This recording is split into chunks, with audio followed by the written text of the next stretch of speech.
Hello, YouTube. I was reached out to by several folks to kind of walk through how I created my VR glove. I've never done this before, so it's going to probably be a very rough video. But please give me some comments or feedback in the comment section. Let me know if you want me to continue to do this, and I'll look to do it. Anyways. The first thing is to get yourself a set of gloves. I got these simply because they're around the house, but I purchased these a while back at Lowe's. You can get a ton of them for fairly cheap. Can't remember how much the cost is. The reason I use this is because the material is actually very breathable and very light. The glove is light. I don't know about the rubber part of this, but I actually like it. It works really well for us. Second thing is to buy yourself some zip ties. These I just happen to have in the shed. I do a lot of computer works, and these help to do some cable management on wiring. Those of you who work with computers probably know what I'm talking about. Anyways, this is the brand that I got. We will use these as the tendons and the what I call carpal tunnels, or the traveling assist for the tendons on the glove. Obviously, you'll need a glue gun. This is how you glue them in. And an X-Acto knife, which helps to cut off parts of the tendon. And if you'll notice, the very inner part of the tab, I gotta get the focus here, has been cut out. This is so the zip tie won't act as a zip tie and hold it, right? You want this as a guide and not as a retaining piece. So we do that. Anyway, the first thing we want to do, besides, these are the potentiometers that I'm using. These are actually 75 millimeter potentiometers, and I think they're called dual channel. You'll notice that there's 4 leads here and 2 in the end.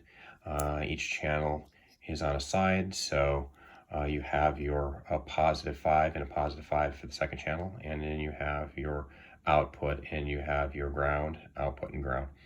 Anyways, I've revised these in subsequent builds. I'm using the 45 millimeter sliding potentiometer. It works a lot better, and besides, I like to have it a lot cleaner. So the first thing you do, and I'm going to have to hit a pause so I can get the glove on, is to put the glove on to get an understanding of where you want to put your guides, right? This is going to be the area where these pieces here will be cut and glued in so as to give yourself maximum guidance on your tendon as you flex your hand. So give me a second here. I'll hit pause on this, and I will be back in a second. Okay, so I've got the glove on, and now we want to start marking out where the midpoints are between your knuckle and the next knuckle. So what I'd like to do is a guide. I have a hard time here. Well, you'll see it when I mark it up. Guide between the knuckles and a guide in the palm region in the back of the hand to help assist it as it comes off the potentiometer. So I will mark it up and I'll point it out. Okay, so now I've marked up my glove, and you'll see that each of the mark corresponds to the area mid between the knuckle and the next knuckle. And then there's a tip for the thumb. That's you might not need to have this one for the thumb, simply because at that point you're at the tip of the thumb, and that'll act as its own bend point, so it keeps the tendon lined up anyways. This is where you put the carpal tunnels, if you will, or the guides for each of the zip ties. As you'll notice that there's one that will feed in from the eventual potentiometer, goes over the knuckle to the next midpoint, over the knuckle and then to the next midpoint, and then eventually it will be glued to the tip of the finger. And each one of those are the same. I'll see if I can feng shui the camera here so I can match up the excuse me here. I don't think I'll be able to do it. Anyways, I'll hit pause and see if I can line it up so you'll get a better idea of how we would do this. All right. And as a side note, if anybody has a good idea on video editing software, please hit me up. Anyway, this is kind of the layout of the 75 millimeter potentiometer.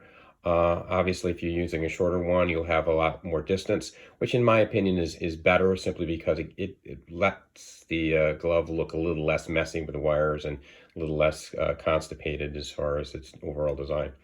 So if you notice, the potentiometer is lined up with each of the hashes that I created for each of the carpal tunnels or the guide points on the glove. So what I'm going to do is I'm going to stop this, and I'll show you when we start to align in the gloves. Okay, I've taken off my glove, and now you see why we put the markers on it, simply because now it's made easier to know where I need to put the guide posts. So here is one of the zip tie heads I've cut off. I use my X-Acto knife. You can probably, if you want to clean it up, you can clean it up here. But what I do is I align it up with a flat end in the front. I don't know why, it just seems to be, it works better that way. And around in the back. And what we'll do is we'll end up placing them down on each of these points, and then using your trusty glue gun, glue them in each of the points. And what I'll do is I will show you what that looks like after I've glued in all of the other pieces. Okay, so now we see where I have glued each one of the tendon guides, or carpal tunnels, in the glove.